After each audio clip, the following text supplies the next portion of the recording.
ज़रूरी है। एक दो दिन पहले मैं लोगों से, खैर ये जितने भी ये हालात चल रहे हैं, मैं लोगों से पूछता रहता हूँ अपने दोस्तों से कि भाई आपके आसपास कोई ऐसे इलाके हैं कि जहाँ पे लोगों को राशन की ज़रूरत हो या दवाइयों की ज़रूरत हो, तो प्लीज़ मुझे बताएं, मैं अपने हाथों से उनके घर पे डिलीवर करने जाऊँगा, मैं खुद जाऊँगा।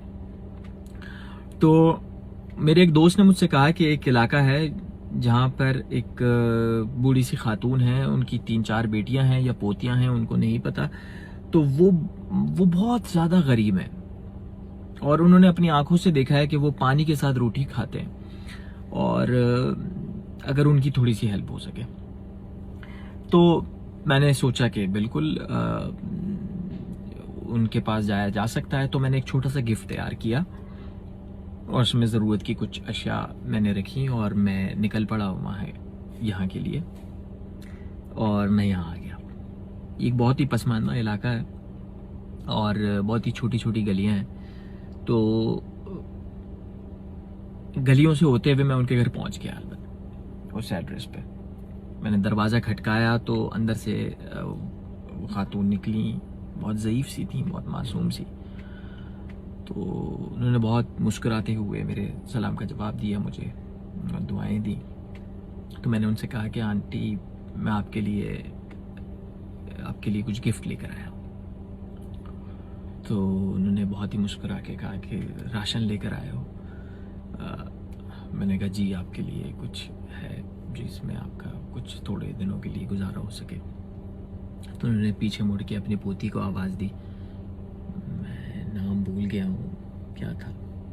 उनको आवाज़ दी कि बेटा आ जाओ, एक और भाई आए हैं। जो खुशी हुई कि चलो शुक्र है मुझसे पहले भी यहाँ पे लोग पहुँच चुके हैं, क्योंकि बहुत ही वो तंग गलियाँ थी, बहुत ही अंदर का इलाका था। तो मैंने वो जो गिफ्ट था वो उनकी पोती के हैंड ओवर किया और मैंने जाने के लिए इजाज़त मांगी। तो उन्होंने कहा कि नहीं बेटा तुम बैठो, मैं तुम्हारे लिए चाय बनाती हूँ। मैंने कहा नहीं नहीं, बहुत शुक्रिया आपका। वो बहुत कमज़ोर से थी वो। तो मैंने उनसे कहा कि बस अम्मा दुआ कीजिएगा, और मैं जाने लगा। तो उन्होंने कहा कि हाँ हाँ हाँ, क्यों नहीं बेटा। ये जो बाहर हो रहा है, लोग जो है ना, मुझे तो कुछ नहीं पता कि क्या हो रहा है, लेकिन जो हो रहा है ईद का समय है हमारे लिए।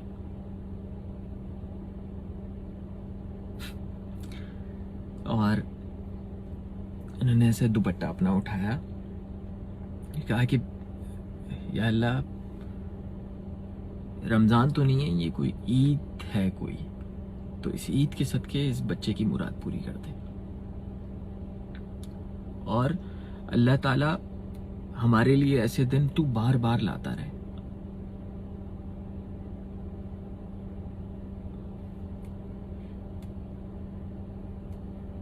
कि मेरे बच्चे भूखे ना सो पाए, मैं भूखी ना सो पाऊं।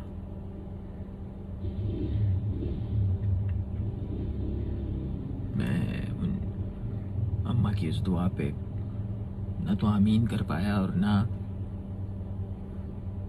ये कह पाया कि बाहर क्या हो रहा है, इस दुनिया में क्या हो रहा है।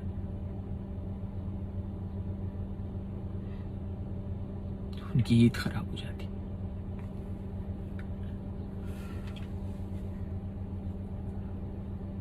हम लोग क्यों महदूद कर देते हैं अपनी इन नेकियों को रमज़ान तक, ईद तक, मुहर्रम तक।